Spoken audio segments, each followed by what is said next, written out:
Lagi-lagi TikTok akan masuk pengadilan. Dan kali ini yang mempermasalahkan bukan pemerintahan Amerika, tapi Iowa. Apa yang terjadi?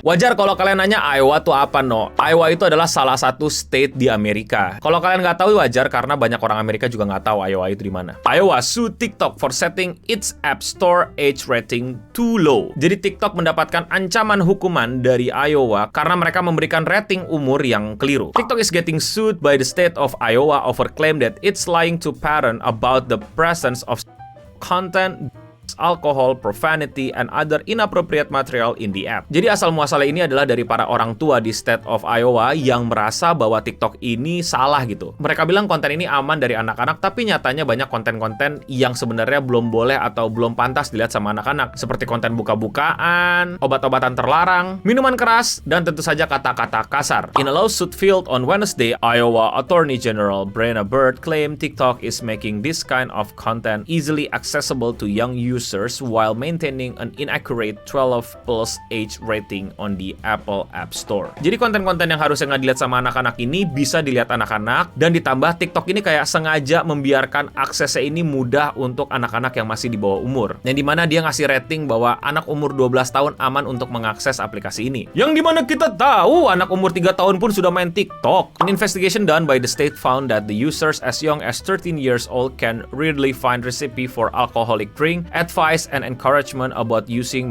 music with profanity lyrics, and video promoting eating orders, site and self. Jadi setelah investigasi ternyata banyak itu remaja-remaja yang harusnya di umur mereka itu nggak bisa dapetin konten-konten aneh-aneh, malah dapetin konten aneh-aneh. Seperti gimana caranya bikin racikan minuman keras, bahkan sampai smoke weed every day. Dan tentu saja video-video dengan penuh bahasa-bahasa kasar anak remaja lainnya. Plus video-video yang mempromosikan hal-hal yang lagi-lagi belum boleh dilihat sama anak umur segitu. Additionally, the lawsuit claim TikTok restricted mode, which is supposed to limit content they may not be appropriate for all audience, doesn't work when enabled. Ditambah, katanya TikTok itu punya sistem yang dimana dia bisa nge-restrict konten-konten yang bahaya untuk anak kecil. Namanya TikTok Restriction Mode. Jadi fitur itu tuh bikin kamu tuh yang di TikTok masih di bawah umur tuh susah untuk mendapatkan konten-konten yang kayaknya nggak layak untuk kamu tonton. Seperti yang kelihatan belahannya, menggunakan kata-kata kasar, dan lain-lainnya. Tapi ternyata setelah beberapa orang nyoba, mode ini nggak guna. TikTok has industry-leading safeguards in the place for young people, including parental controls and time limits for those under 18. TikTok spokesperson Alex Haurek said in an email statement to The Verge, "We are committed to tackling industry-wide challenge and will continue to prioritize community safety." Jadi legal action ini tuh bukan omongan kayak, wah gue tuntut nih TikTok. Tuntutan ini sudah terjadi dan sudah terdaftar di pengadilan. Makanya pihak TikTok bilang kalau mereka ini malah yang terdepan gitu, berusaha untuk membuat TikTok itu nyaman bagi anak muda dan orang tua. Dan dia siap untuk menghadapi berbagai macam perubahan dinamika sosial ini ke depannya. Pertanyaannya, siapa yang benar? Seperti yang tadi gue singgung, TikTok bahkan udah lebih worse daripada ini. Anak umur 3 tahun aja udah mainan TikTok. Tapi gini ya, gue nggak tahu kalau di Amerika, dan gue yakin nggak jauh beda sama Indonesia. Di Indonesia bahkan orang tua itu nggak tahu gitu bahaya TikTok buat anak kecil. Nggak cuma TikTok, semua sosial media. Tapi kita tahu sekali bahwa banyak orang tua Indonesia itu nggak kayak orang tua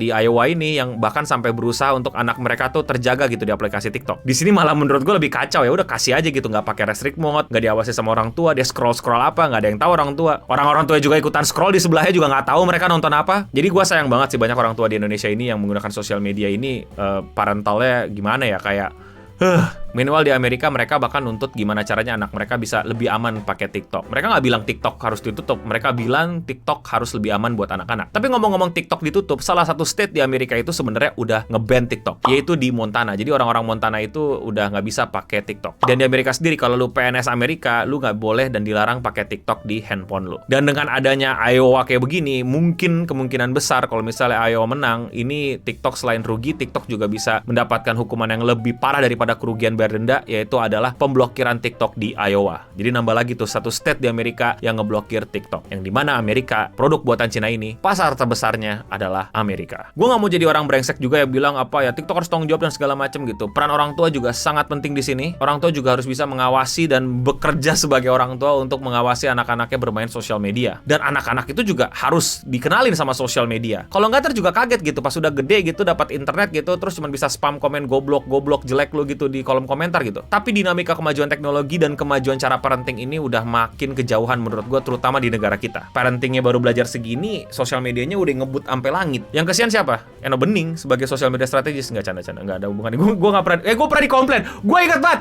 di Bandung.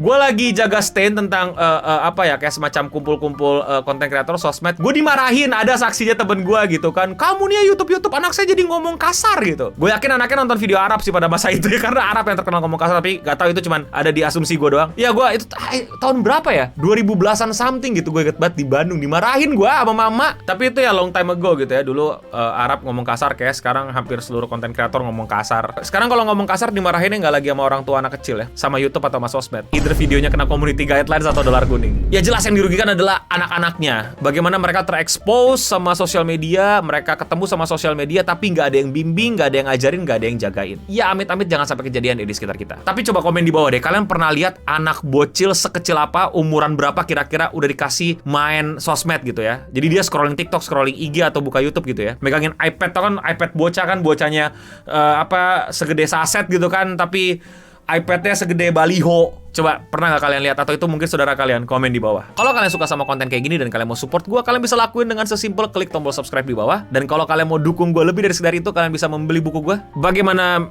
TikTok Menghancurkanmu. Kalian bisa cari aja di e-commerce Eno Bening, langsung keluar buku-bukunya, para reseller udah banyak. Karena di link yang di bawah biasanya udah langsung cepat habis. Itu aja dari gue Eno Bening, dan gue butuh tidur gara-gara gue kebanyakan main Power Words. Dan untuk kita semua, stay clean and sound.